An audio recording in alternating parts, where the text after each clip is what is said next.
Test. Bon, ça marche.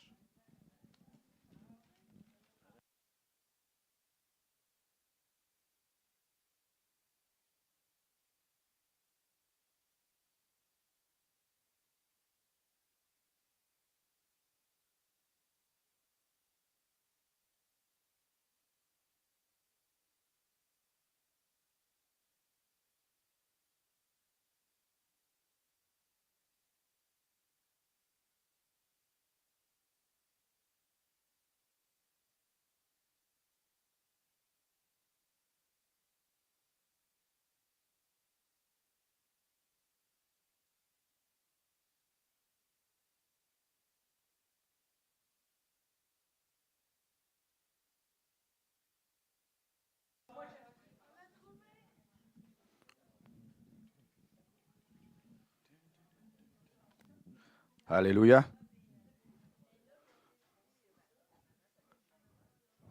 Vu que le lavement des pieds semble peu populaire, ben, on va demander à tout le monde si on peut s'asseoir.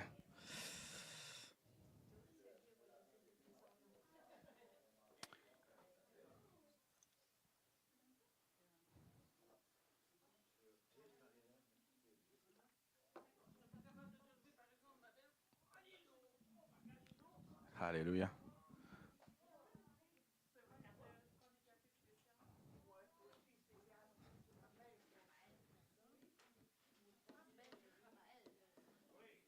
Alléluia.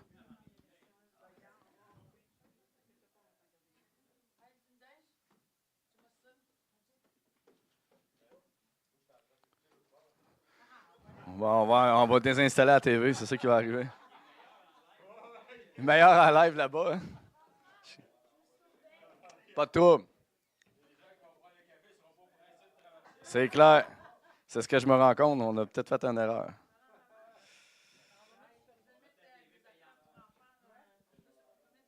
Ouais, les deux, c'est soit que si jamais tu es là, mais tu peux l'écouter live, sinon tu peux mettre un enfant pour les enfants. Pas de trouble. C'est ça le but.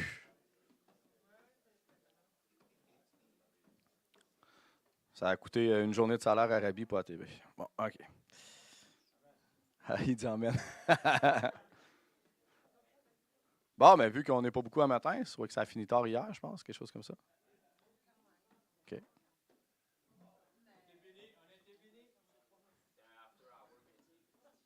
Ah? Ouais, hein, c'est ce que je me rends compte. C'est pas grave, c'est pas, comme on disait tantôt, la quantité qui compte, c'est la qualité. Puis, ouais, on a eu la crème de la crème.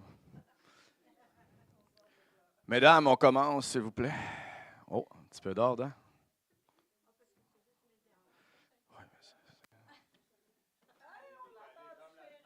On l'entend différer, ouais, on va peut-être fermer la porte.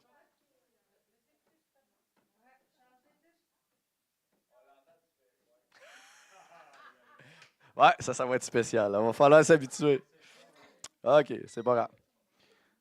Fait qu'on avait prévu beaucoup de bacs pour le lavement des pieds, mais peut-être qu'on va juste en avoir besoin de 4, mais c'est pas grave. Bon, moi, on va essayer de le faire tantôt. Là, quand Jonathan va avoir enseigné et tout ça, ben, on va comme prendre les chaises là, puis on va les tourner comme ça. Puis on va mettre les bacs, puis on va pouvoir faire le nécessaire avec la communion aussi. Fait que je suis persuadé qu'on va vivre quand même quelque chose d'exceptionnel. Puis là, vous allez tous être en mesure à 13h30 qu'on va commencer, puis que tout le monde va arriver et dire hey, vous avez raté de quoi? Rendre coupable. Là. Ça a l'air qu'on est bon là-dedans. OK. On va prier. Seigneur, je te remercie pour ce beau matin. Je te remercie pour les gens qui ont pris le temps de se déplacer et qui sont là aujourd'hui. Puis, Seigneur, je te prie de faire en sorte qu'on puisse vivre un moment glorieux avec toi. Qu'on puisse vivre un moment, Seigneur, où on va être touché par ta grâce, touché, Seigneur, par des révélations au niveau de la communion, au niveau même du lavement des pieds, Seigneur, avant que tu puisses te livrer à la croix. Vraiment aussi aide Jonathan, Seigneur, à partager le plus simplement possible, Seigneur, ce que tu as mis sur son cœur pour qu'on puisse comprendre et saisir, Seigneur, la grandeur de ce que tu as fait pour nous. Seigneur, je te remercie pour tout. On te remet ce temps-là, puis que tu puisses diriger, Jonathan, diriger la réunion, Seigneur, pour qu'on puisse vivre vraiment un moment, Seigneur, qui est intime avec toi, comme c'était autrefois. Alléluia. Amen. Alléluia.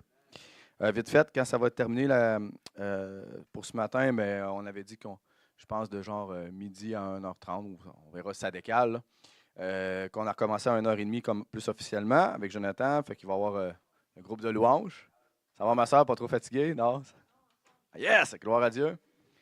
Fait que là, j'ai dit, je vais travailler ma belle voix pour chanter pour Jonathan. Fait que je vais chanter en avant. Amen. En tout cas, la semaine passée, on chantait, mais on toussait pas mal. C'était pas super. On va espérer que ça soit mieux. Puis, je voulais faire un retour sur l'évangélisation d'hier. Je pense que tout le monde a bien participé. Il y a quand même beaucoup d'équipes qui sont allées. C'est sûr que si après-midi, on commence à faire partager tout le monde, là, ça finira plus.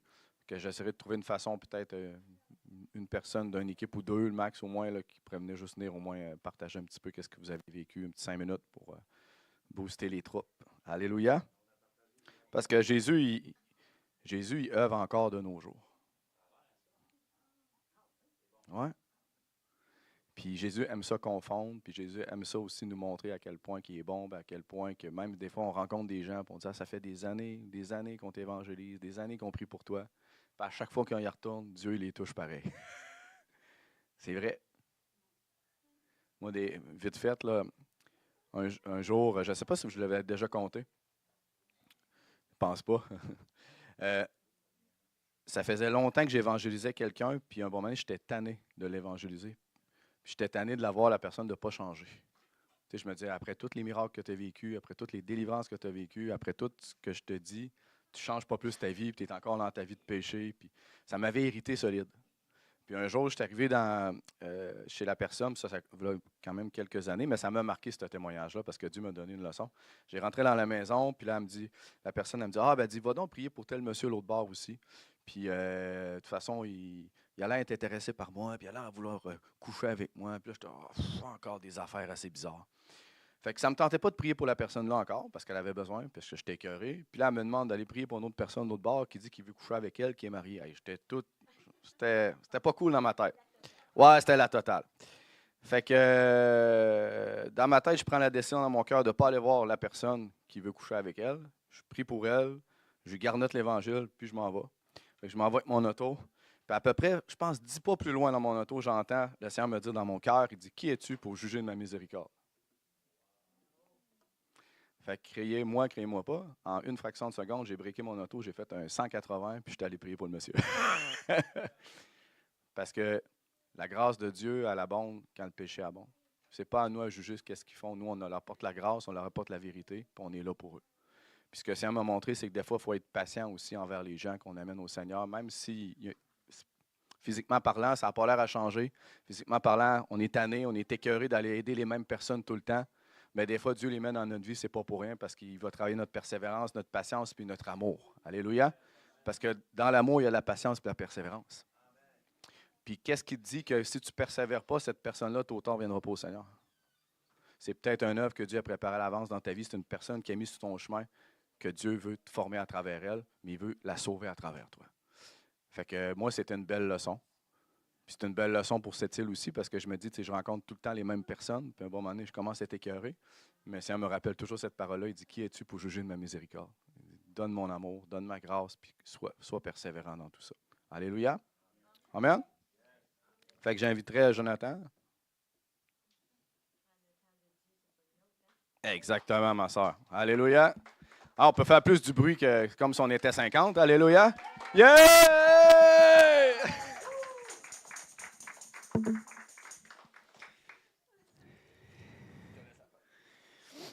On va accueillir Jésus maintenant. Il faut que ce soit encore plus fort.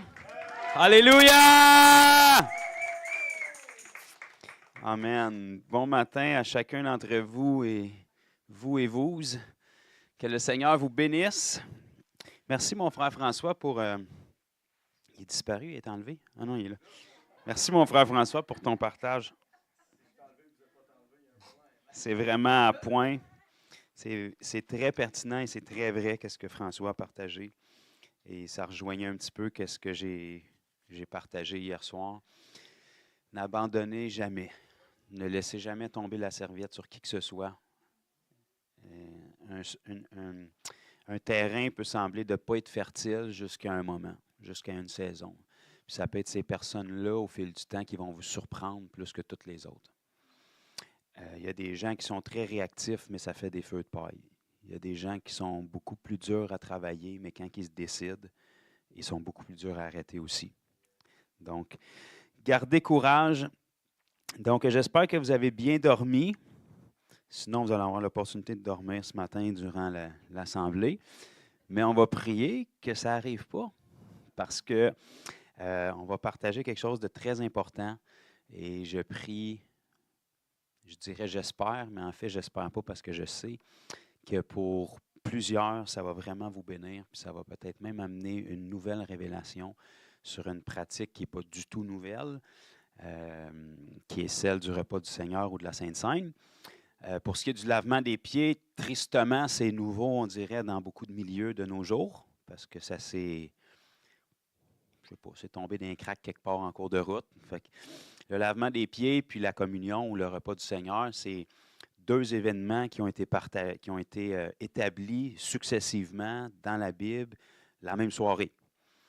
Et généralement, dans les milieux chrétiens, la Sainte Seine, le repas du Seigneur, la communion, peu importe comment vous l'appelez, ça s'est toujours conservé. La majorité des milieux chrétiens, même des religions qui nous ont précédés, pour ne pas les nommer, qui avaient la Bible, pratiquaient ça. Bon, ils ne la pratiquaient pas bien, mais ils la pratiquaient. Et dans la majorité des milieux chrétiens, en tout cas que moi j'ai pu voir dans les 40 dernières années, la grande majorité des milieux chrétiens continuent de pratiquer le repas du Seigneur.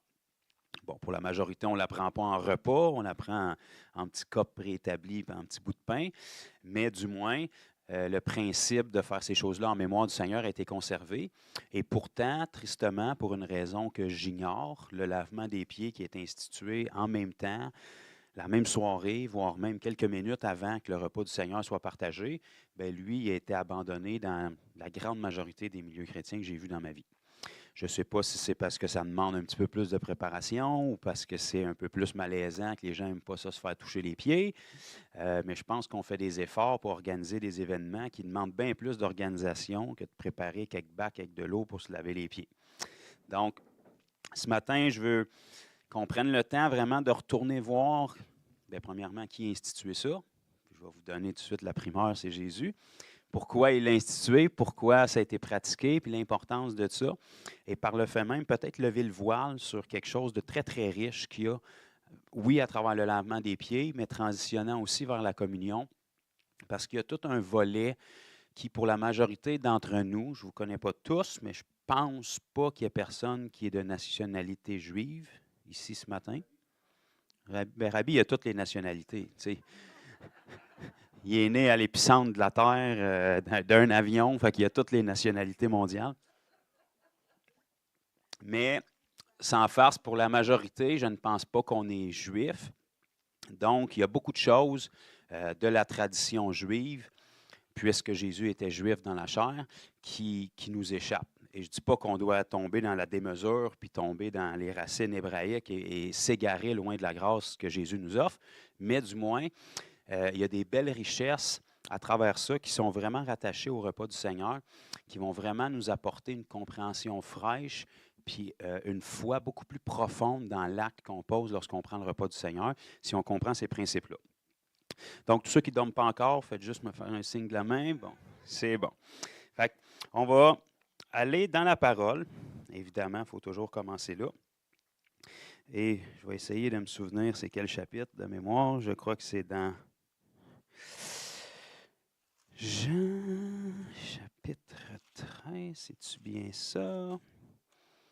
Vous voyez comment est-ce que je prends des bonnes notes? Oui, c'est ça. Jean, chapitre 13. Évangile de Jean et le chapitre 13. Donc, les deux principes qu'on va partager ce matin, soit le lavement des pieds, la communion, tout comme ce qu'on a partagé hier en grande partie, les dernières choses que Jésus a transmises à ses disciples avant d'être enlevé au ciel devant leurs yeux. Donc ça, s'il y en a qui ne le savaient pas, il a été enlevé au ciel sur la montagne des Oliviers, et puis il va revenir exactement à la même place sur la montagne des Oliviers. La Bible dit que quand il va revenir, il va poser son pied sur la montagne des Oliviers, et quand il ne revient pas en solitaire, il revient avec tous ses rachetés, qui le suivent, montés sur des chevaux blancs. Donc, tous ceux qui se demandent s'il va y avoir des animaux au ciel, bien, en tout cas, ils vont avoir au moins des chevaux. Fait que tous ceux qui n'ont jamais fait de cheval, bien là, vous allez surnaturellement apprendre à en faire. Ça a l'air qu'ils sont bien domptés là-bas, fait qu'inquiétez-vous pas. Fait qu'on revient avec Jésus, avec les armées célestes, et lorsque Jésus revient, ce ne sera pas comme l'agneau immolé qu'il est venu il y a 2000 ans. Ça va être comme le lion de la tribu de Juda qui s'en vient donner la rétribution parce que Dieu nous donne toujours selon notre foi. Donc, si on a mis foi dans l'agneau immolé, on l'a reçu. Ceux qui ne l'auront pas reçu, malheureusement, ont demandé le jugement, puisqu'ils ont rejeté l'agneau immolé. Donc, Jésus va revenir en roi pour régner. Et lorsqu'il pose son pied sur la montagne des Oliviers, la Bible nous dit que la montagne va se fendre en deux pour créer une immense vallée. Et c'est là que toutes les nations du monde vont être rassemblées pour un combat qui n'en sera pas vraiment un, parce qu'il n'y a pas de combat avec le Seigneur Jésus. Il est très, très victorieux. Et soit dit en passant, il y a déjà des études qui ont été faites sur la montagne des Oliviers par des chaînes hôtelières et ils ont déjà vu que la montagne est fissurée d'en haut jusqu'en bas. Fait qu'ils ont abandonné le projet. Mais, bref, ce Jésus-là, les dernières paroles qu'il a données avant d'être enlevé au ciel, c'est la grande commission qu'on a regardée hier dans Matthieu 28, dans Marc 16. Donc, lorsqu'on parle des dernières paroles que quelqu'un a avec une personne, généralement, on laisse les choses secondaires pour se concentrer sur l'essentiel. Maintenant, ce qu'on va lire ici ce matin, c'est les dernières paroles que Jésus, ou les derniers moments que Jésus a partagés avec ses disciples, pas avant d'être enlevé au ciel dans son corps glorifié, mais avant d'être sacrifié dans son corps charnel terrestre. Donc, ça veut dire que tout comme ce qu'on a lu hier était de première importance, parce que c'est les infos les plus importantes qu'il leur a données avant d'être enlevé au ciel, ici, c'est les infos les plus importantes qu'il leur a transmises avant d'être livré. Donc, ça veut dire que parmi tout ce qu'il aurait pu leur dire ou partager comme moment avec eux, c'est ça qu'il a choisi de partager comme moment avec eux. Ça veut dire que c'est très important. Et dans Jean chapitre 13, évidemment, c'est Jean avec le recul qui nous raconte l'histoire de ce qu'il a vécu ce soir-là. Est-ce que tout le monde me suit? OK. Et Jean, évidemment, vous le savez, c'était un des 12. Et parmi les 12, bien évidemment, il y a Judas qui s'est perdu en cours de route, qui a été remplacé par Matthias, mais les 12 qui suivaient Jésus durant son ministère terrestre, parmi les 12, il y en avait 3 qui se démarquaient toujours. De là nous vient l'expression Pierre, Jean, Jacques. Et parmi les 3, Jacques et Jean étaient des frères, Pierre était le frère de André, Simon qui a été nommé Pierre. Et parmi ces 3-là, il y en avait un qui ressortait toujours, qui était Jean. Pas parce que le Seigneur fait du favoritisme, parce que le Seigneur se révèle plus grandement à ceux qui le désirent.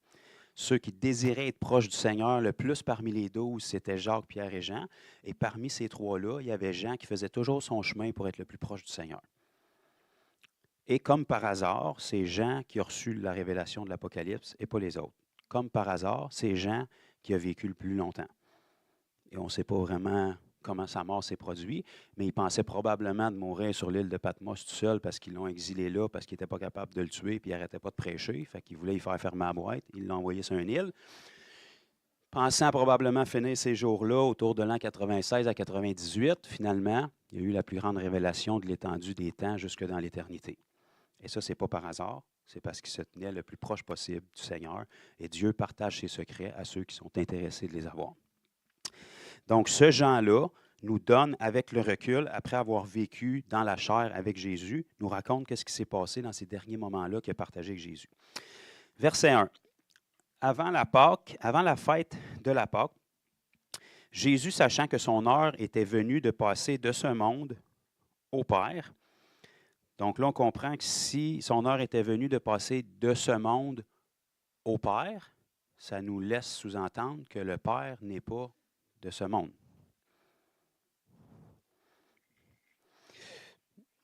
Et ayant aimé les siens, c'est pas écrit ayant enduré, ayant toléré, ayant méprisé, ayant aimé. On est tous d'accord qu'il y en a là-dedans qui étaient durs à aimer?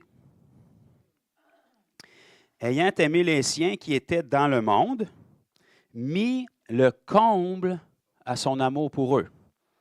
Vous comprenez que Jésus a toujours été rempli d'amour pour ses disciples. Jésus n'avait pas de source de revenus officielle et pendant environ 3 ans et demi de ministère, 12 gars qui le suivaient, des gars ça mange là, 12 gars qui le suivaient, nulle part on voit dans les évangiles qui ont manqué d'un toit au-dessus de leur tête, de nourriture dans leur ventre et de linge à se mettre. On n'a pas les détails de comment est-ce que les affaires se passaient, mais tous ceux qui pensaient que Jésus était cassé, il faut retourner lire vos Bibles. Judas volait dans la bourse, puis personne ne s'en rendait compte. Si tu as 2 piastres dans la bourse, puis il y a quelqu'un qui vole, d'après moi, tu vas t'en rendre compte. Fait que pour que personne ne se rende compte que Judas volait, c'est parce qu'il y avait des fonds qui rentraient quelque part. Donc, ce Jésus-là, il a pris soin de ses disciples, même s'il ne comprenait rien, il était encore plus bouché que les Juifs qui ne suivaient même pas Jésus. Il a pris soin de ces gens-là, il a manifesté son amour pour eux, mais ici, la Bible nous dit que cet événement-là, c'était le comble de son amour. Fait que parmi toutes les manifestations qu'il aurait pu faire pour leur démontrer son amour, ce qu'on s'apprête à lire, selon Jésus, pas selon la société aujourd'hui ou l'Église moderne, mais selon Jésus, c'était le comble de l'amour qu'il pouvait manifester pour ses disciples. Pendant le souper, et ça c'est très important, n'oubliez pas, c'est Jean qui répertorie ça avec le recul. Donc lui, il sait comment l'histoire s'est passée. Jean va dire pendant le souper, ça veut dire que Jésus, les derniers moments qu'il a décidé de partager avec ses disciples, il a décidé de partager un repas. Pendant le souper, lorsque le diable avait déjà inspiré au cœur de Judas d'Iscariote, fils de Simon, le dessein de le livrer, donc il savait, Jean, que le diable avait déjà mis l'inspiration de la trahison dans le cœur de Judas. Donc si Jean le savait, pouvez-vous vous imaginer que Jésus le savait? Verset 3. Jésus savait que le Père avait remis toutes choses entre ses mains, mais qu'il était venu de Dieu et qu'il s'en allait à Dieu.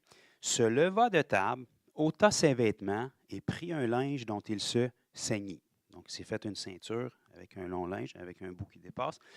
Ensuite, il versa de l'eau dans un bassin, comme qu'est-ce qu'on va faire ce matin, et il se mit à laver les pieds des disciples et à les essuyer avec le linge dont il était ceint. Il vint donc à Simon-Pierre, et là on connaît Pierre dans son comportement, et Pierre lui dit, « Toi, Seigneur, tu me laves les pieds? » Jésus lui répondit, « Ce que je fais, tu ne le comprends pas maintenant, mais tu le comprendras bientôt. » Pierre lui dit, « Non, jamais. » On connaît Pierre, il aimait tellement le Seigneur qu'il en apprenait au Seigneur. « Non, jamais. Tu ne me laveras les pieds. » Jésus lui répondit, calmement, « Si je ne te lave pas les pieds, tu n'auras point de part avec moi. » « Ah ben d'abord, Seigneur, pas seulement les pieds, mais à partout. » Jésus lui dit, « Celui qui est lavé n'a besoin que de se laver les pieds pour être entièrement pur, et vous êtes purs, mais non pas tous. Car il connaissait celui qui le livrait, c'est pourquoi il dit, vous n'êtes pas tous purs. »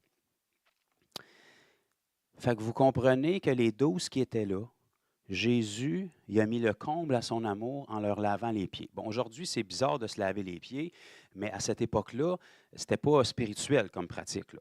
Je veux dire, le monde se promenait en sandales, il n'y avait pas d'asphalte dans les chemins. Alors, remarque, ils ne sont pas nécessairement plus beaux aujourd'hui pour autant. Mais, donc, quand les gens voyageaient, ils faisaient des longues routes à pied, bien évidemment, il y avait les pieds endoloris, il y avait les pieds sales. Donc, quand ils arrivaient quelque part, c'était la coutume, comme nous aujourd'hui, quand on arrive chez quelqu'un, on enlève nos souliers généralement ou on se lave les mains avant de manger. Mais c'était la coutume que quand les gens arrivaient, ils se faisaient laver les pieds. Mais ce qui était nouveau dans ce que Jésus a fait, c'est que laver les pieds des gens qui arrivaient chez quelqu'un, c'était une pratique faite par les serviteurs, pas par les maîtres de la maison. Donc, ce qui était révolutionnaire dans ce que Jésus a fait ce soir-là, c'est que lui était le Seigneur et le Maître, et lui s'est rabaissé à laver les pieds de ses élèves, de ses serviteurs. C'est ça qui était révolutionnaire dans la pratique. Et la Bible nous dit que ça, c'est le comble de son amour. Parmi tout ce qu'il aurait pu faire, de se rabaisser comme ça pour laver les pieds de ses disciples, c'était le comble de son amour. Et parmi les 12 qui étaient là, Jésus, qui savait déjà que Judas allait le trahir et le livrer et l'amener dans d'atroces souffrances, a lavé les pieds de Judas, pareil comme ceux des 11 autres, pour leur envoyer un message. Le comble de son amour, c'est un amour qui n'a pas besoin d'être mérité, que la personne le mérite ou non. L'amour de Dieu n'est pas défini par un mérite. Le monde nous enseigne « aime ceux qui t'aiment et tiens tête à ceux qui ne t'aiment pas ». Dieu ne tombe pas en amour. Dieu est amour. Il ne peut pas être autre chose que ça. Il ne peut pas t'aimer. Il est amour. Pour ne pas aimer quelqu'un, il faudrait qu'il se dénature. Les gens qui vont périr dans le lac de feu et de soufre pour l'éternité, ce n'est pas des gens que Dieu n'aime pas. C'est ça qui est le plus atroce. C'est des gens que Dieu aime et s'est sacrifié pour eux. Et ils périssent loin de Dieu par choix. Pas par choix de Dieu, par leur choix. Donc, Jésus, qui était la parfaite volonté de Dieu, sachant très bien que Judas allait le livrer, l'a aimé de la même manière que les autres. Et il a institué cette pratique-là aux 12, sachant très bien que Christ, qui est la pierre angulaire, et l'Église allait sortir de Christ. Après Christ, les premiers fondements de l'Église, c'est les apôtres et les prophètes. Et chacun de nous, depuis, on est des pierres vivantes qui s'accumulent sur cet édifice spirituel-là. Jésus savait qu'une des clés qui devait demeurer dans son Église pour qu'elle subsiste bien, c'était l'unité. Et l'unité ne peut qu'être soutenue dans un groupe que par l'humilité. Imaginez-vous si vous êtes le diable. Jésus a annoncé « Je bâtirai mon Église et les portes du séjour des morts ne prévaudront point contre elle. » Personne n'a réagi là, à ce moment-là, mais il n'y a personne là qui savait c'était quoi une Église. Vous comprenez que s'il aurait dit un temple ou une synagogue, le monde aurait compris, mais là, tous les apôtres avaient un grand sourire. « Ah ouais, on va construire son Église. » Mais personne n'avait une idée c'était quoi une Église. Mais personne n'a rien dit parce qu'il était tanné d'avoir de l'air innocent devant Jésus. Mais si Jésus a dit « Je bâtirai mon Église et les portes du séjour des morts ne prévaudront point contre elle », on est 2000 ans plus tard dans l'histoire. S'il y a un organisme, une corporation qui a été persécutée sur la planète, c'est bien l'Église du Seigneur Jésus. Pas l'institution religieuse de l'Église, mais l'Église elle-même.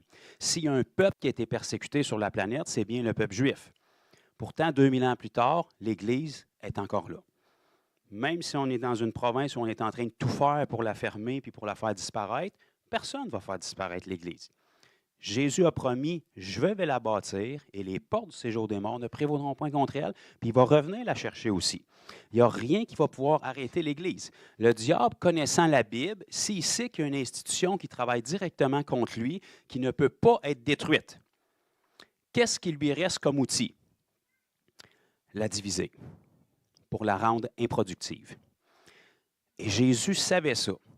Et Jésus savait que la division ne peut rentrer dans un groupe que dès le moment où le péché originel se retrouve dans ce groupe-là. Vous savez que le péché originel, ce n'est pas quand Ève a mangé l'arbre de la connaissance du bien et du mal. Le péché originel, il a été fait au ciel il y a très longtemps par un être qui s'appelait Hélel. Et le péché originel, ça a été l'orgueil. Et le contraire de l'orgueil, c'est l'humilité. Donc, la meilleure façon que Jésus pouvait donner à ses disciples qui allaient être porteurs de cette corporation-là pour l'étendue des temps, c'était de leur donner un outil pour que l'orgueil ne prenne pas place au milieu d'eux, pour pas que cet organisme-là, qui est indestructible, ne se divise de l'intérieur et devienne improductive. Si une armée se combat entre elles, elle perd des yeux le but pourquoi elle existe. Donc, elle n'a plus le temps de gagner du terrain parce qu'elle se combat entre elles. Comment est-ce que Dieu fonctionnait dans l'Ancien Testament la majorité du temps quand des peuples s'opposaient à Israël? Bien souvent, Israël n'avait même pas besoin de combattre. Dieu répandait la terreur dans le camp de l'ennemi puis ils se reviraient l'un contre l'autre. Le diable fait la même chose avec l'Église du Seigneur Jésus. Ne pouvant pas la stopper et l'éliminer, il l'amène à se détruire de l'intérieur. Et Jésus savait ça, donc il savait que si l'humilité règne dans son Église, l'orgueil n'aura pas de place. Et si l'orgueil n'a pas de place, il n'y a rien qui peut carburer la division dans l'Église du Seigneur Jésus. Est-ce qu'on comprend ce principe-là?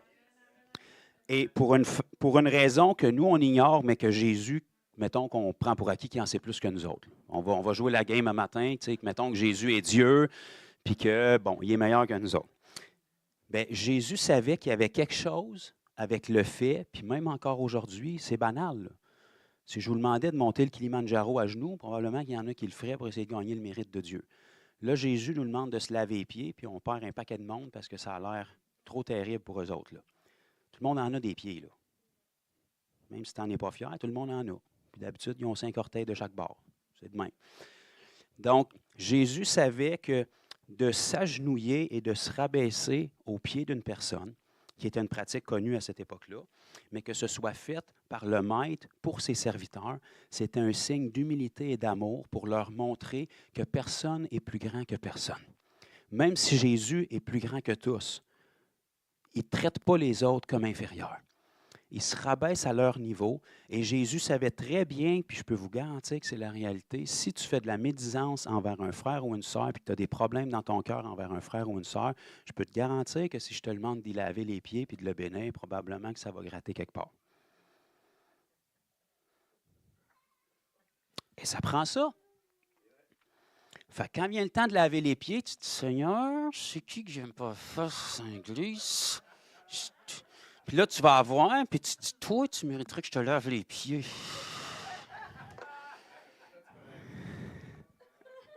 On en entend encore parler, hein?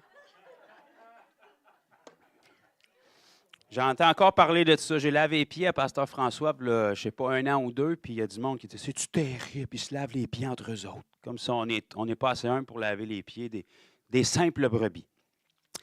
Ferme cette parenthèse-là. On va laver les pieds de tout le monde un matin s'il faut. Donc, Jésus savait que s'il y a des choses irrésolues dans le cœur, parce que la maturité, ça devrait vous amener à un point où vous n'en avez plus d'offense. Fait que de demander pardon constamment, c'est bien, mais ce n'est pas l'étape où Dieu nous veut. Pareil comme la guérison, ce n'est pas la parfaite volonté de Dieu. La parfaite volonté de Dieu, c'est la santé. Ce qui est encore mieux d'être guéri, c'est d'être en santé. Ce qui est encore mieux de pardonner, c'est de ne pas être offensé. Vous comprenez? Donc, Dieu veut nous amener à un endroit où il n'y aura pas d'offense. Mais comme l'Église est une institution vivante et qu'il y a tout le temps des membres qui se joignent, bien, quand il arrive bébé. C'est sûr qu'il y a un processus où à peu près toutes les offenses. Si quelqu'un ne leur donne pas la main, ils sont blessés. Si quelqu'un ne leur sourit pas, ils sont blessés. Si tu ne mets pas leur tourne préférée, ils sont blessés. Si quelqu'un prend leur banc dans l'Église, ils sont blessés. Si la température n'est pas bonne, ils sont blessés.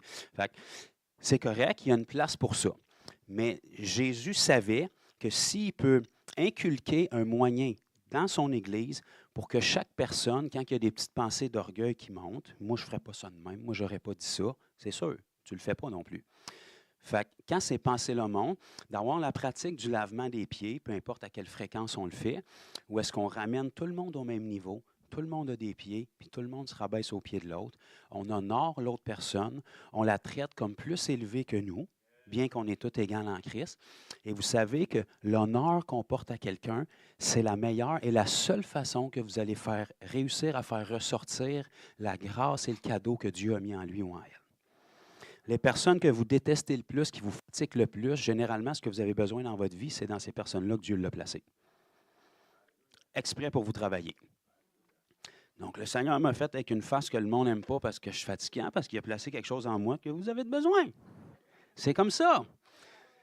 Parce que le Seigneur a besoin de nous travailler. Et quand on arrive à honorer ceux qu'on aime, c'est facile. Honorer ceux qu'on aime par la foi, mais qui nous tombent ses nerfs, ça, c'est plus dur.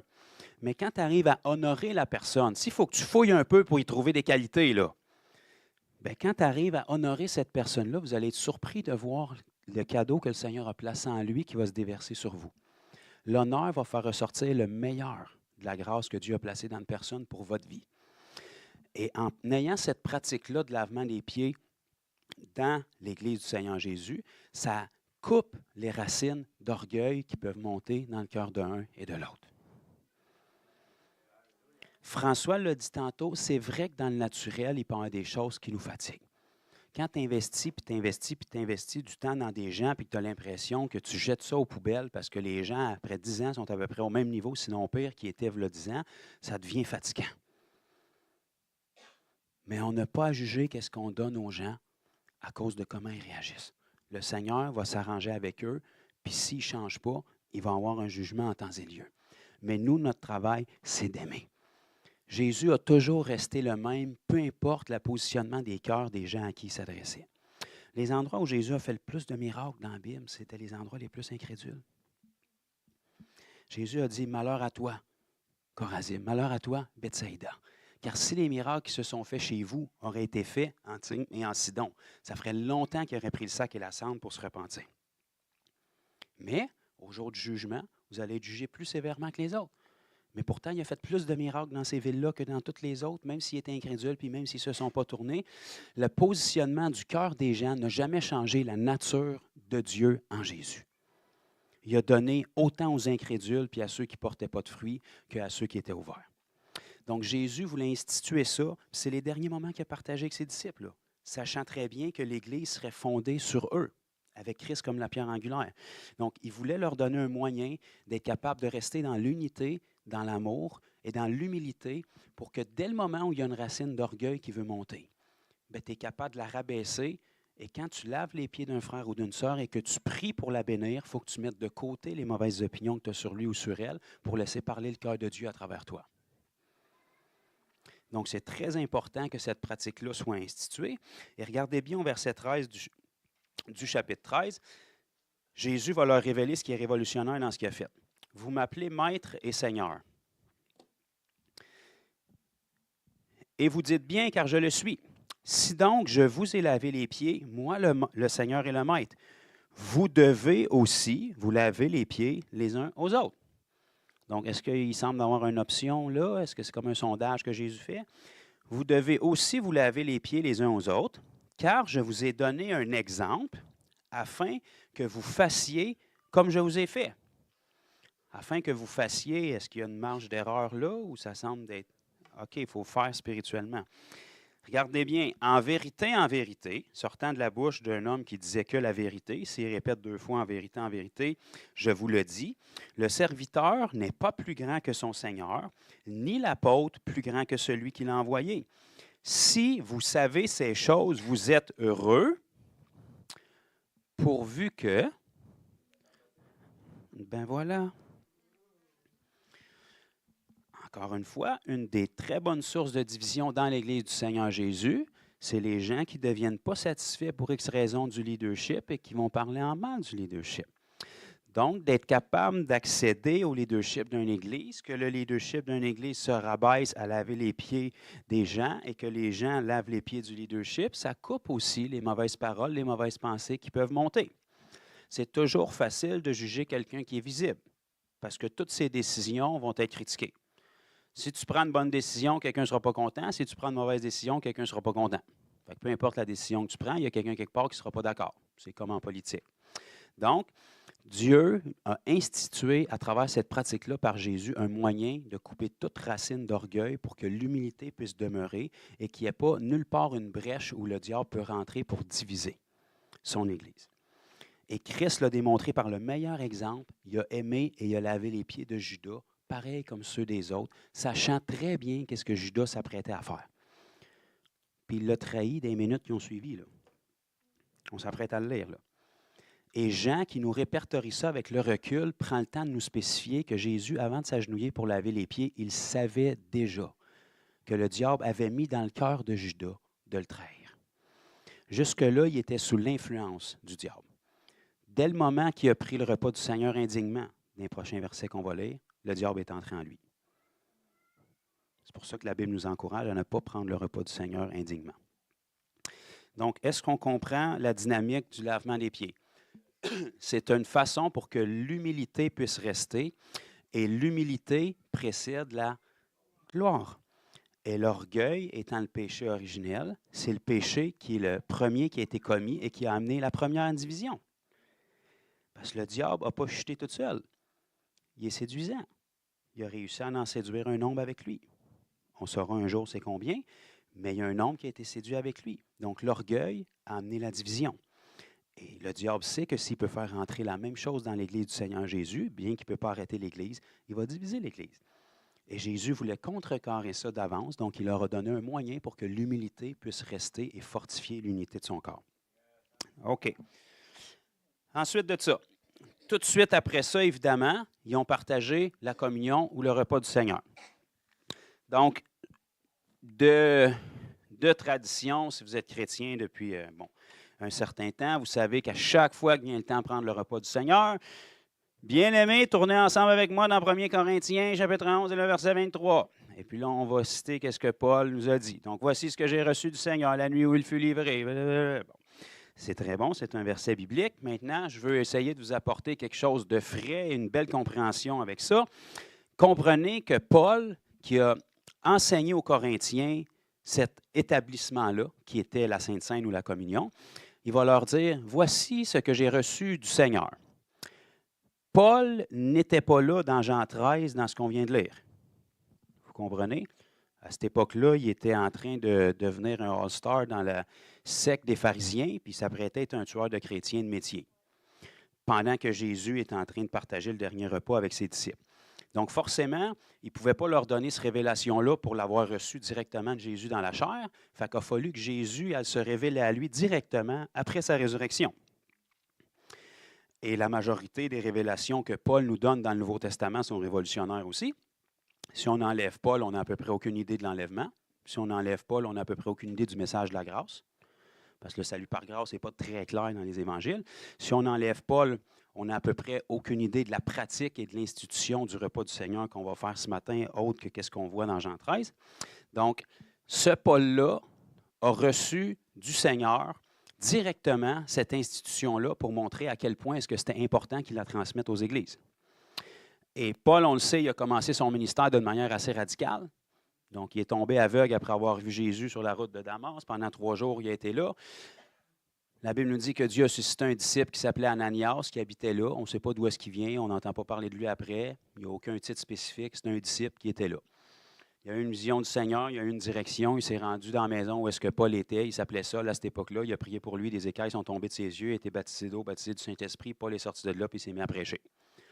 Rempli de zèle. Les gens avaient un petit problème de confiance avec lui parce qu'hier, il nous tuait, puis aujourd'hui, il prêche le même message. Fait que son message n'a pas été reçu.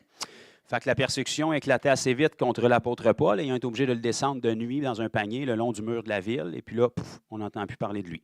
Par contre, quand on lit le livre de Galates, on apprend qu'il s'est exilé dans le désert de l'Arabie pendant à peu près 3 ans. Puis là, on n'entend pas vraiment parler de lui. Puis c'est là qu'il a reçu les révélations probablement de tout ce qu'on a aujourd'hui dans notre Bible.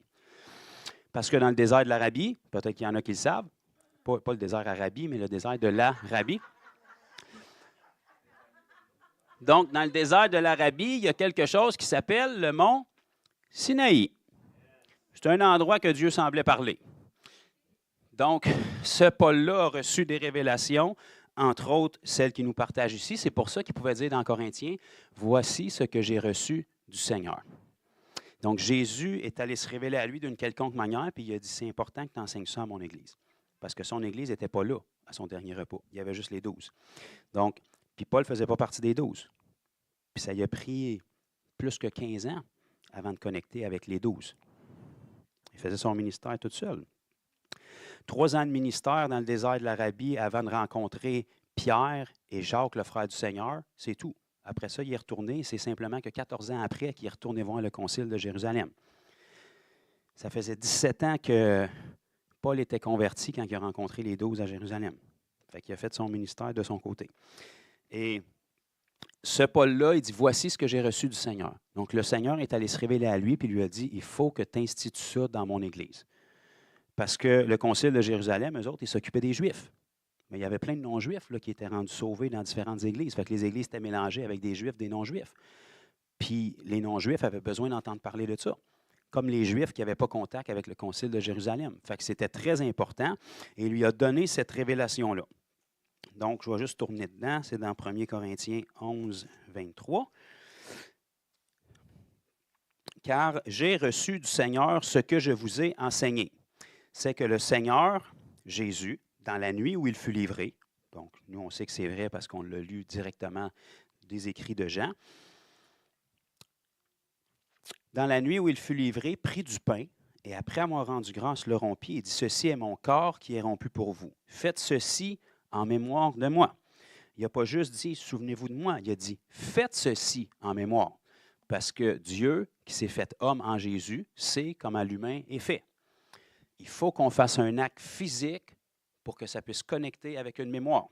Si on vous dit quelque chose, vous risquez de l'oublier. Si vous faites quelque chose, vous avez un beaucoup plus gros pourcentage de chances de vous en souvenir.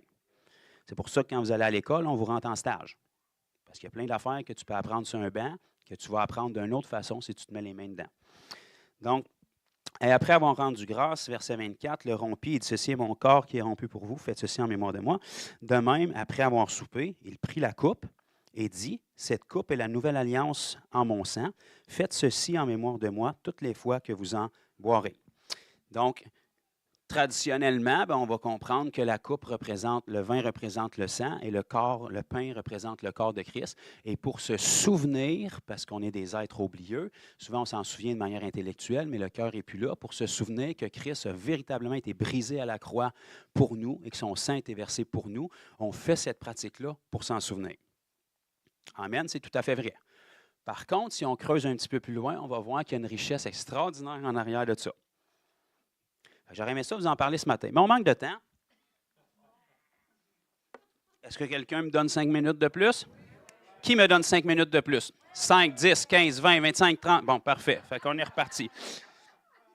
Donc, dans la tradition juive, les gens se mariaient, gloire à Dieu, mais dans la tradition juive, le principe de fréquentation, de fiançailles et de mariage était différent de ce qu'on voit aujourd'hui. Comment est-ce qu'il y en a qui savent qu'on ne doit pas suivre les principes du monde pour les relations? Parce qu'avant les résultats, il y a quelque chose qui cloche. Donc, si ça fait 15 fréquentations que tu écoutes ton cœur et tu es encore en miettes, ça se peut que ton cœur, il te mente. Écoute la parole, ça va aller mieux. Donc, dans la tradition juive, voilà comment les choses se passaient quand venait le temps d'arriver jusqu'à un mariage. Un homme, sexe masculin, quittait la maison de son père pour s'engager dans un voyage pour aller dans des contrées lointaines. Quand il arrivait dans cette contrée lointaine-là, ça lui arrivait de voir une femme, sexe féminin, chromosome différent du sexe masculin. Et si cette femme l'intéressait, il allait dans la maison de son père, parce qu'évidemment, la femme n'était pas au bord, elle était vierge dans la maison de son père. Donc, il se présentait dans la maison de son père et il proposait l'idée d'acquérir sa fille pour qu'elle devienne sa future épouse. Et comment les choses fonctionnaient, c'est que l'homme présentait un prix qui était accepté à la fois par le père et à la fois par la jeune femme. Et quand il y avait une entente qui était là, eh bien, il y avait un accord qui se faisait pour qu'un mariage puisse avoir lieu. Et lorsque cette entente-là était là, tout le monde était consentant, tout le monde était d'accord, la façon de faire pour sceller le lien de fiançailles qui va promettre un mariage éventuellement, savez-vous qu'est-ce que c'était? C'est ça, je pensais. Donc, il prenait une coupe où il versait du vin. Et le futur marié buvait de cette coupe-là pour la présenter à sa future épouse. Et si l'épouse acceptait la coupe et en buvait avec lui, ça veut dire qu'il y avait un agrément et une union de fiançailles qui était fait, promettant que si elle demeurait fidèle, il y allait avoir un mariage qui allait avoir lieu. Et à partir de là, quand les deux buvaient à la coupe, il y avait une bénédiction de mariage qui était prononcée sur cet événement-là. Et dès lors, ils étaient scellés pour la fiançailles, qui n'est pas un mariage. Le fiançailles est un engagement qui promet un mariage si fidélité demeure entre les deux. Est-ce qu'on comprend ça? Donc, le mot fiançailles dans le grec, c'est kiddushin. Kiddushin. Kiddushin. Quelque chose comme ça. Et ce mot-là, kiddushin, ça veut dire sanctifié et mis à part. Ça veut dire pas exposé à touche tout le monde. Ça veut dire sanctifié et mis à part. Jusqu'à ce qu'on arrive au mariage, qui lui était nisouin. Nisouin. Nisouin. Nisouin. Et ce mot-là en grec voulait dire élévation. Donc, la future mariée était sanctifiée et mise à part jusqu'au moment où elle allait pouvoir être élevée avec son futur époux.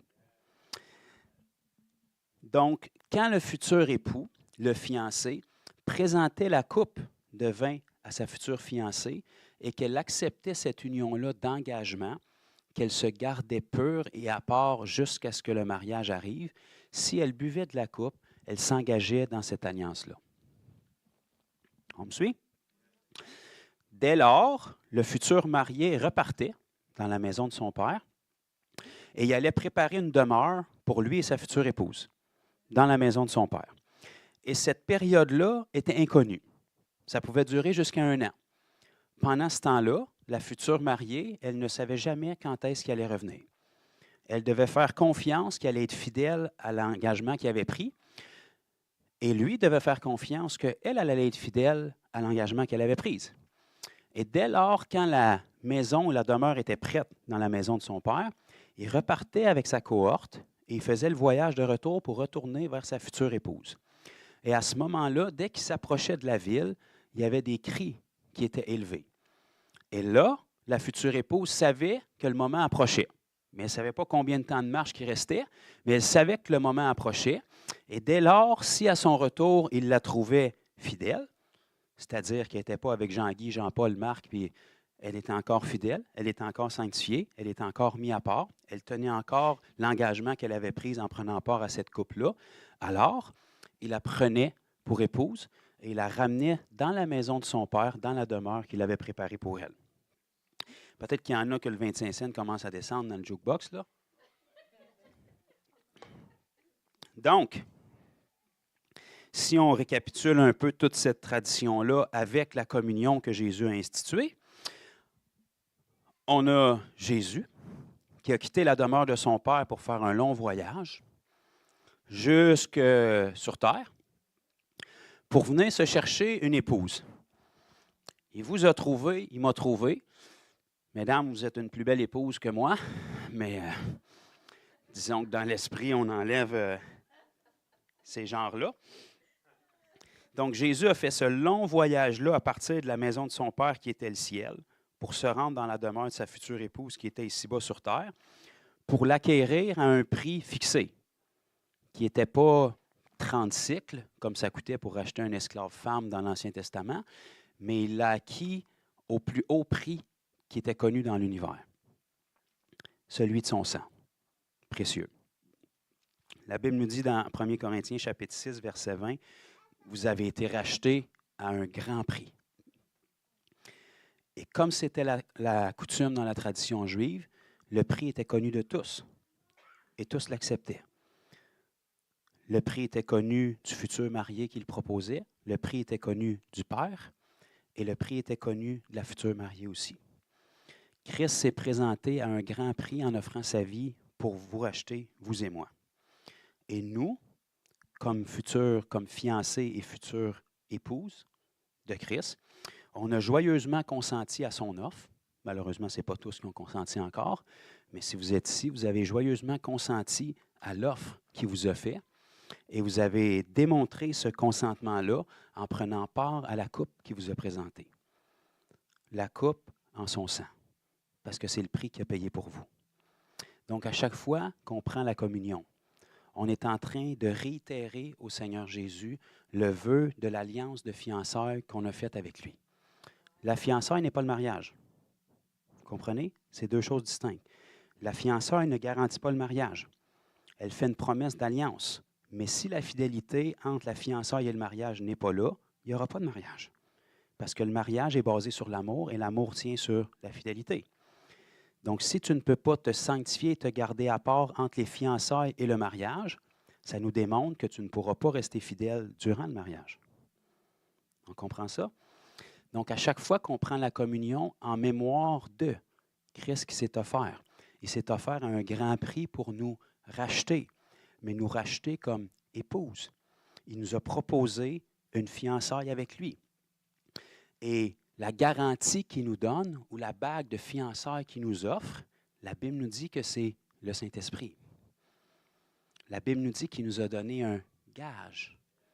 D'autres versets vont nous dire qu'il nous a donné les arts de l'Esprit. Tous les chrétiens disent amène à ça, puis personne ne comprend, là, parce que c'est un mot qu'on n'utilise pas. Mais les arts veut dire une garantie, un dépôt, ou en québécois, il t'a fronté le Saint-Esprit en attendant que. Donc, il nous donne ce dépôt-là en gage de sa sincérité. Et si à son retour, on a conservé purement ce dépôt-là, la bague de fiançailles va devenir un mariage et une union parfaite, puisqu'on n'est pas encore marié à Christ. On est fiancé à lui. Et si on est trouvé fidèle à son avènement, qu'on soit mort, on ressuscite dans nos corps glorieux, qu'on soit en vie, on est transfiguré dans nos corps glorieux, comme Jésus sur le mont de la transfiguration dans Matthieu 17. Donc, lorsqu'on est trouvé fidèle à son retour, eh bien là, il va avoir un mariage au ciel. Le mariage des noces de l'agneau, avec sa glorieuse épouse, qui va nous amener au festin des noces de l'agneau. Pouvez-vous croire ça? On va avoir un festin au ciel. Isaïe nous donne même une petite liste du menu qu'on va manger. Donc, pour que ce mariage-là puisse avoir lieu, bien, il faut qu'on demeure fidèle à partir du moment où on a bu à sa coupe.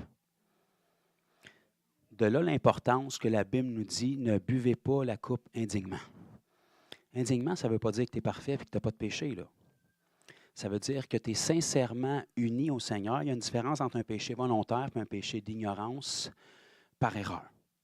On ne vit pas dans le péché. Lorsqu'on pêche, si on pêche, le Saint-Esprit est là pour nous convaincre, que ce soit par comment on se sent, que ce soit par la parole, que ce soit par le prédicateur. Et dès le moment qu'on réalise que c'était péché, merci Seigneur, on sort de là tout de suite. On ne combat pas contre le péché, là. Dès qu'il nous montre que c'est un péché, c'est fini, on n'a rien à voir avec le péché. On sort ça et on ne le fait plus. Si on le fait, c'est parce qu'on était ignorant que ça n'était un. Donc, on reste pur, on ne vit pas dans le péché, on marche dans la sanctification, mais on s'assure qu'on est droit devant le Seigneur et on ne prend pas part à une coupe d'alliance dans laquelle on n'est pas. La Bible nous dit que plusieurs ont pris la coupe indignement. Et c'est pour ça que plusieurs parmi eux étaient malades et que même un grand nombre sont morts. Pourquoi? Parce que quelqu'un qui n'appartient pas au Seigneur Jésus et qui n'a pas pris vraiment part à l'alliance, qui n'est pas véritablement né de nouveau, et qui boit à cette coupe qu'on va prendre ce matin, même si c'est une coupe qui est divisée en plein de petites coupes, là, vous comprenez que dans la Bible, c'était une coupe, puis ils buvaient tout dans la coupe, c'était un pain, puis ils mangeaient tout au pain. Donc, les petits morceaux de pain que vous allez avoir, c'est un pain qui a été émietté, puis les petites coupes que vous allez avoir, c'est un jus qui a été vidé dans des petites coupes, mais c'est la même. Donc, lorsque les gens prenaient part à cette alliance-là, n'en faisant pas partie, ils le font indignement. Donc, ils poussent le Seigneur Jésus dans un adultère spirituel. Et le Seigneur Jésus est saint, il ne tolérera pas ça. Vous voyez ça ici, ça s'appelle une bague de mariage. C'est ce qui fait que la merveilleuse épouse que j'ai, elle est mariée à moi, et gloire à Dieu, elle a tous les doigts sur moi. Alléluia. Par contre, si n'importe quelle autre femme, genre femelle, chromosome femme, essaie d'accéder à moi de la façon dont ma femme le fait, elle n'est pas dans cette alliance-là. Si elle s'incruste dans l'alliance que j'ai avec ma femme alors qu'elle ne l'est pas, elle va le savoir, puis assez vite. Autant de ma part que probablement de la part de ma femme. Parce qu'elle nous pousse dans un adultère. C'est en dehors de l'alliance. Elle ne fait pas partie de l'alliance et elle veut bénéficier de quelque chose qui est entre moi et ma femme dans l'alliance qu'on a. Donc, quand quelqu'un prend la coupe du Seigneur indignement, il ne fait pas partie de l'alliance, il n'est pas fiancé, il ne s'est pas promis au Seigneur et il veut s'ingérer là-dedans. Il pousse un adultère spirituel sur le Seigneur et sur tout le corps de Christ. Et le Seigneur ne peut pas tolérer ça. Donc, prendre la coupe indignement, c'est prendre la coupe quand on n'appartient pas au Seigneur Jésus, quand on n'a pas honoré nos vœux avec lui. Si on réalise qu'on a fait des erreurs, on se repent, puis c'est fini, puis on se remet droit devant le Seigneur. Mais il faut faire partie de l'alliance pour boire à la coupe de l'alliance. Si on ne fait pas partie de l'alliance et on boit dans la coupe d'alliance, on s'ingère dans une alliance où on n'a pas payé le prix et on n'a pas donné notre agrément pour. On comprend ça? Par contre, si on en fait partie, à chaque fois qu'on boit la coupe et qu'on mange le pain, eh bien, on réitère nos vœux devant le Seigneur. Et on lui dit, je n'ai pas changé d'idée. Je suis toujours à part, je suis toujours sanctifié et je t'attends toujours. Je suis encore offert qu'à toi et à toi seul. Il y en a beaucoup d'autres qui attendent, qui aimeraient bien m'avoir, mais je n'y vais pas parce que je me suis promis à toi et à toi seul. Et qu'est-ce que la reine Esther faisait avant d'être présentée au roi? Bien, elle a pris le temps de se préparer. Est-ce qu'il y en a qui ont lu un peu la reine Esther dans l'Ancien Testament? Et regardez bien, elle ne s'est pas préparée avec qu'est-ce qu'elle aimait. Parce que ce n'est pas à elle qu'elle se présentait, c'est au roi. Fait qu'elle a pris le temps d'aller voir ceux qui travaillaient pour le roi, puis elle a dit qu'est-ce que le roi aime. Même si moi, je n'aime pas ça, ce n'est pas important, là, parce que je suis présenté à lui. Fait que si je veux me distinguer parmi toutes les autres, je veux savoir quelle couleur qu'il aime, quel parfum qu'il aime, quel type de vêtements qu'il aime. Parce que je veux que lorsqu'il pose ses yeux sur moi, je me démarque de toutes les autres. Nous, étant sa fiancée, sa future épouse, on se sanctifie et on se prépare, recherchant ce que lui désire, ce que lui veut, pour que quand il pose ses regards sur nous, on soit trouvé agréable et on soit trouvé fidèle et mis à part. Donc, à chaque fois qu'on prend le repas du Seigneur, peu importe à quelle fréquence on va le prendre, on est en train de dire à Christ, je réitère mes vœux et mon amour envers toi. Quand tu dis à ton mari ou ta femme que tu l'aimes, gloire à Dieu. Mais tu ne peux pas dire, ben oui, j'y ai dit quand on s'est marié. Oui, mais si ça fait 20 ans, ben, moi, je ne vais pas voir que tu le dises, là. Hein? C'est pas, on l'a déjà fait, ça, là. C'est un aveu officiel, mais qui va grandir au fil du temps. Personne n'est fâché de se le refaire dire, là. Même si c'est à tous les jours, là. Parce que la bouche parle par l'abondance du cœur. Donc, si le cœur demeure rempli d'amour, il faut que ça sorte par la bouche, puis par des actions aussi. Donc, à chaque fois qu'on prend la communion, on est en train de revenir devant le Seigneur, puis on est encore en train de lui dire, j'ai hâte de te rencontrer. J'ai hâte que tu reviennes. C'est encore toi le seul. Et pas d'inquiétude, je ne suis pas allé voir ailleurs. Je t'attends. Puis on ne sait pas combien de temps ça va prendre. La fiancée ne savait pas quand est-ce qu'elle allait revenir.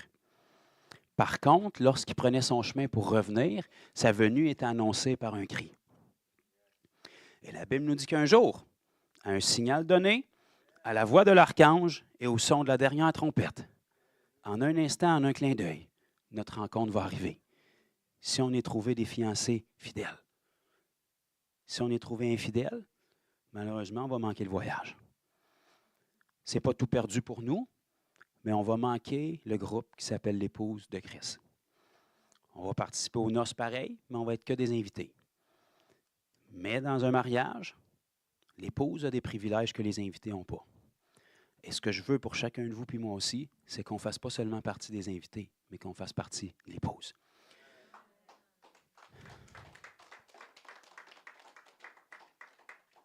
L'épouse, comme les invités, sont tous au mariage.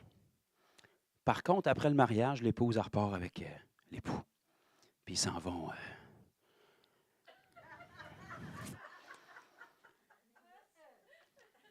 Poursuivre Genèse 1, 27, 28. Soyez féconds et multipliez-vous. Assujettissez la terre et remplissez-la. Alléluia. C'était même pas mon idée. J'aurais pas pu inventer mieux. C'était l'idée de Dieu. Pouvez-vous croire ça, comment est-ce qui est merveilleux? Un Dieu de vie.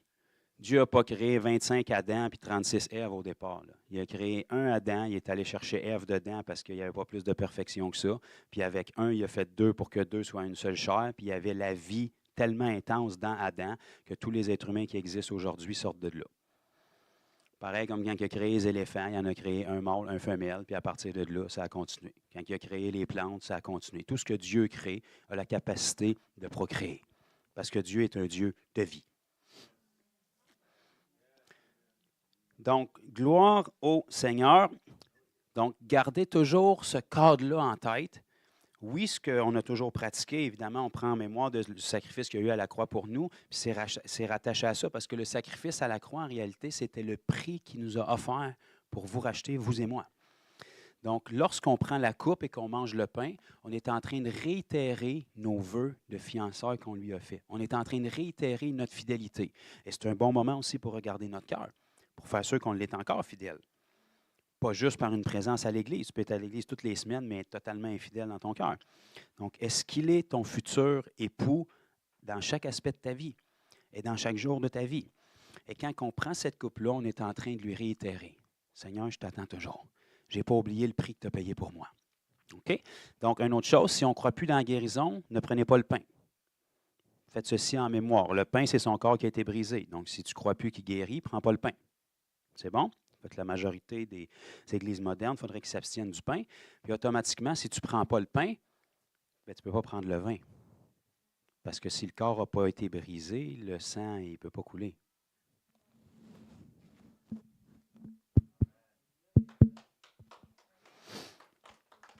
Donc, si tu prends la communion en mémoire de ce que Christ a fait, bien, c'est parce que tu crois que Christ l'a fait.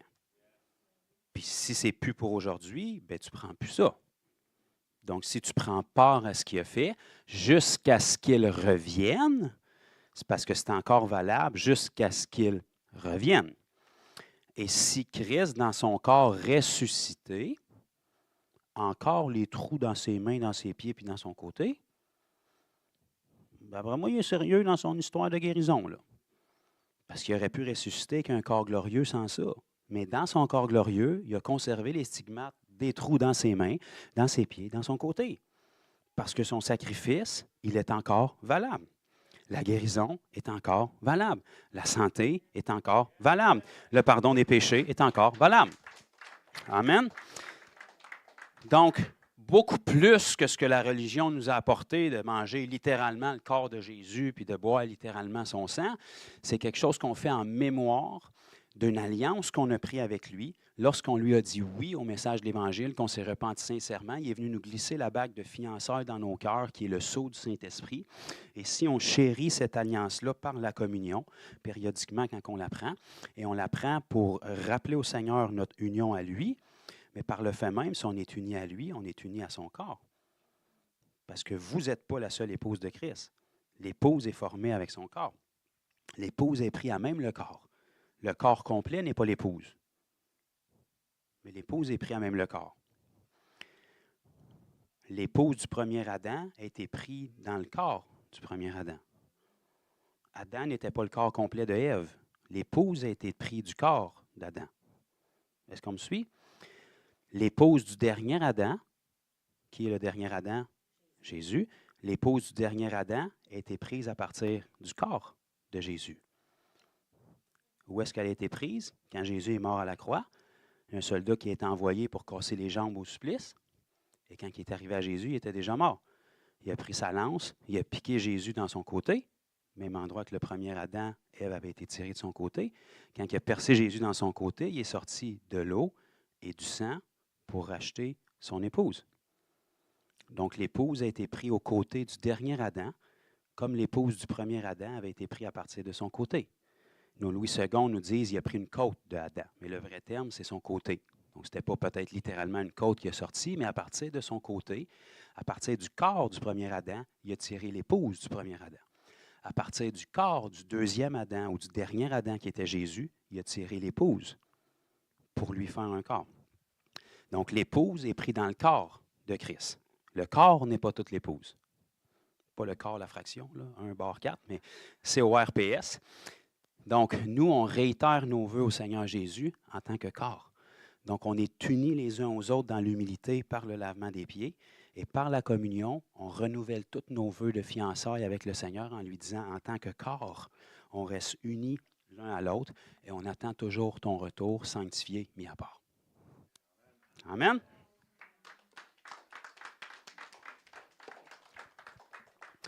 So, responsable, diacres et anciens de cette île, je ne sais pas comment on va diriger le reste des choses, mais on peut poser le live ou mettre un stop, puis là, on va juste placer ça. Je veux juste peut-être ajouter, là, je ne veux pas m'incruster dans le fonctionnement, mais généralement, nous, à Granby, on essaie d'éviter les émeutes et que personne ne soit piétiné. Fait qu'on fait comme un circuit. Là, on n'est pas énormément aujourd'hui. C'est ça. Mais ce qu'on veut, c'est oui, pratiquer le lavement des pieds, oui, pratiquer la communion, mais on ne veut pas juste faire une pratique physique, on veut rajouter des temps de connexion pour que quand vous lavez les pieds de la personne, après ça, probablement, vous allez vous rechausser et cette personne-là va vous laver les pieds, peu importe dans quel fonctionnement. Mais on veut laver les pieds de la personne, puis après ça, on veut lui manifester notre amour et notre humilité en priant pour la personne. Donc, prier comme si c'était Jésus qui était agenouillé devant eux puis qui voudrait leur parler. Donc, on sait que Dieu aime les gens puis il y a des bons mots à dire sur les gens. Donc, disposez-vous, qu'est-ce que je peux dire à la personne pour lui montrer l'amour de Dieu? Et là, vous priez. Et ça, c'est la meilleure façon pour que le Seigneur commence à couler à travers vous, à travers des paroles de connaissance, des paroles prophétiques. Et même chose, je ne sais pas comment on va le faire, là, mais quand on prend la communion ou la Sainte Seine à Granby, on se redivise en petits groupes et puis on en profite pour prier les uns pour les autres par après. Parce qu'on est un seul corps, unis par le même esprit. Donc, on veut se bénir, on veut parler dans la vie des gens. Parlez pas les défauts puis les problèmes, parlez la vie. Les défauts, c'est vous qui les voyez, ce n'est pas le Seigneur. Donc, le Seigneur, il parle la vie, il encourage, il exhorte, il édifie. Et comme ça, le corps est tissé, on coupe toute racine d'orgueil, l'humilité nous amène dans la gloire, et puis on réitère nos vœux de fidélité, de fiançailles envers le Seigneur. C'est bon? OK.